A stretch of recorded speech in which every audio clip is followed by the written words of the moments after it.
যে ককরোচ জনতা পার্টিকে নিয়ে একসময়ে ঠাট্টা বিদ্রুপ করা হয়েছিল, সেই সিজেপি আজ কাঁপিয়ে দিচ্ছে দিল্লির রাজপথ। কাঁদানে গ্যাস আর লাঠিচার্জ এড়িয়ে তাদের একটাই দাবি, কেন্দ্রীয় শিক্ষামন্ত্রী ধর্মেন্দ্র প্রধানের পদত্যাগ চাই। পরিস্থিতি সামাল দিতে কেন্দ্র আলোচনার হাত বাড়ালেও চরম নাটকীয়তা তৈরি হয়েছে। বিজেপি নেতা জেপি নাড্ডার বাসভবনে বৈঠকের প্রস্তাব সরাসরি প্রত্যাখ্যান করেছে আন্দোলনকারীরা। সিজেপির স্পষ্ট ঘোষণা, বন্ধ দরজার পেছনে কোনো গোপন বৈঠক নয়, আলোচনা হতে হবে যন্তর মন্তরেই, সবার সামনে।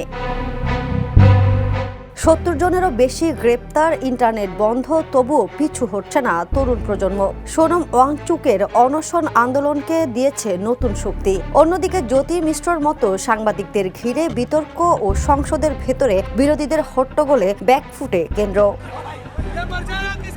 বিবিসি, এনপিআর এর মতো আন্তর্জাতিক গণমাধ্যমগুলোর মতে এটি সাম্প্রতিককালে মোদী সরকারের মুখোমুখি হওয়ার অন্যতম বড় যুব আন্দোলন। ব্যঙ্গাত্মক উদ্যোগ থেকে শুরু হওয়া এই লড়াই এখন পরিণত হয়েছে শিক্ষা ব্যবস্থা ও রাজনৈতিক জবাবদিহিতার এক বড় পরীক্ষায়।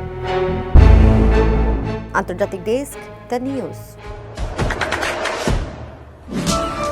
দেশে দেশে সবার সাথে, দ্য নিউজ।